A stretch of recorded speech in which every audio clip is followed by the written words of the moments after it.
Hey Merfolk fans, I'm Joe. Thanks very much for joining me today. I'm here with a replay of round 1 of a modern competitive league. Before I get started, here's a link to my Patreon in the upper right hand corner if you want to go have a look and check it out. With that out of the way, let's have a look at the opening hands. Alright, I won the die roll. That's awesome. And this is a spectacular hand. Easy turn 4 if the opponent doesn't interrupt me. So we're going to go Island AEther Vial. Opponent Blooming Marsh into cycling a Deadshot Minotaur. So interesting that they decide to cycle now, giving away the information that they're playing Living End, rather than waiting to my end step. I mean, I'm not sure that I would have changed any of my plays, but still, I don't see a reason that they should cycle on their main phase. So here we'll tick AEther Vial up to 1, and actually, knowing that we're playing against Living End makes it much better to play out the Cursecatchers. I mean, it's better to play out the Cursecatchers here anyway. The AEther Vial is only going to be on 1 for 1 turn, and we'd like these guys to start attacking as soon as possible. So here the opponent is going to wait to cycle, it looks like. So on their end step, I'll activate AEther Vial and bring in my second Cursecatcher. All right, so let's see. I'm going to be able to put in 2 Island Walk Lords this turn. Mutavault just makes this so much better, a much more certain turn 4 win.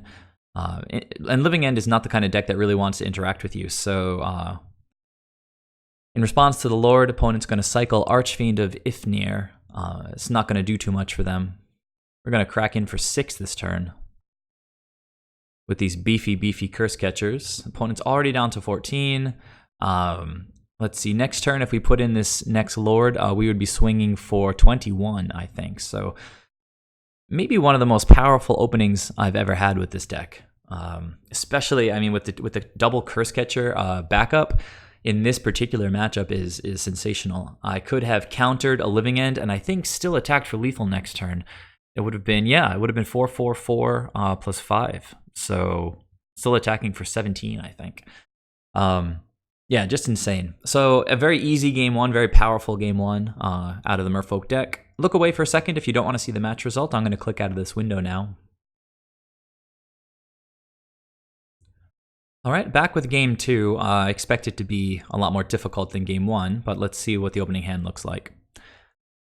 So 2 Smugglers Copters, 3 lands, Master of Waves, Relic of Progenitus. Let you guys think about it for a second. I've already made my decision. It's a definite keep, right? I mean, if we have Relic, lands, and spells against Living End, it's a snap keep. This Smuggler's Copter number 1 will probably be able to loot away Smuggler's Copter 2, although we may want to keep or put both Smuggler's Copters down. They're excellent in this matchup because Living End can't touch it. Unless I'm attacking with it and they use an instant speed cascade spell.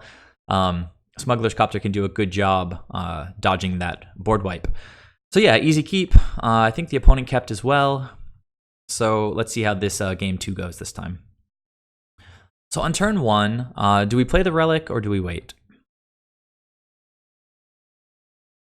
Well, the answer is actually pretty definitive. You should wait because Living End, especially after the board, can have 3 or 4 Ingot Chewers. On turn 2, if we jammed Relic on turn 1 with no mana up to crack it, they could just evoke an Ingot Chewer and we would just waste our Relic. So we're going to wait till turn 2 when we can play it and leave mana up. Also, if we play it on turn 2, he'll have some creatures in the graveyard that we can start whittling away. So it looks like as I pass priority in my main phase, opponent's going to cycle Horror of the Broken Lands. Okay, untap. Cycle a Street Wraith. And cycle a Street Wraith. Graveyard's getting pretty big. Untapped Overgrown Tomb. They're hitting their life total pretty hard here. And they pass the turn. So I draw a Cursecatcher. You guys saw how good that can be in the matchup in the first game. But the plan for this turn was outlined in the first turn. So it's Relic. Get rid of one of the opponent's creatures in the graveyard and leave up 1 mana to crack Relic if necessary. The opponent's going to be at 3 mana next turn. So they could have cast a main phase Cascade spell and resolved a Living End. But now I have mana up to crack Relic, and if they go for Living End on their turn with 4 creatures in their graveyard now, I'm going to go ahead and open up their graveyard, just since it's so important in this matchup. If they go for the Living End on their turn, I can just empty their graveyard and basically counter the Living End and draw a card while I'm at it. So they're just going to play a Swamp and pass here. Or no, what did they play there? I don't know. I wasn't paying attention. So for my turn, I hit Lord of Atlantis. Going to be helpful in turning the corner eventually and starting to deal damage to the opponent.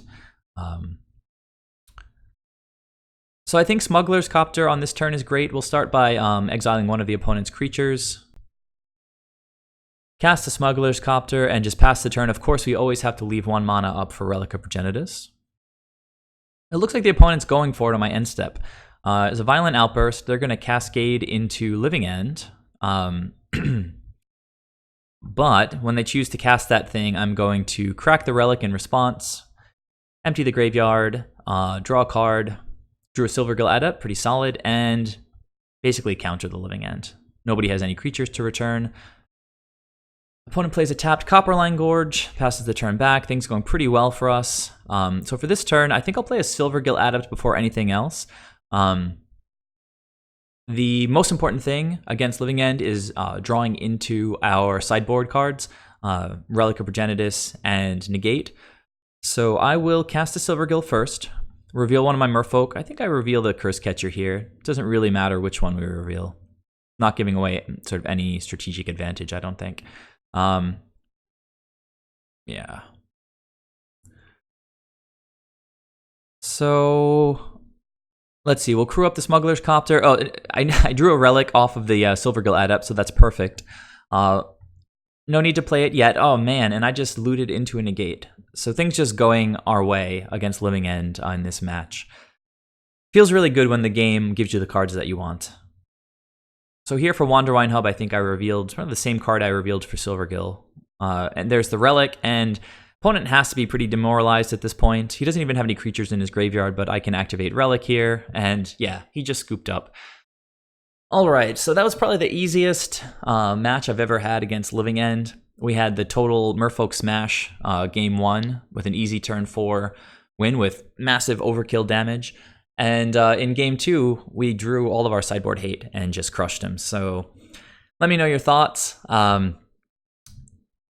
Here is another link to the Patreon page. Please check it out if you haven't already. Please subscribe and tune in for the second video, which will feature round 2 of this modern competitive league. Thanks, guys. I'll see you soon. Bye.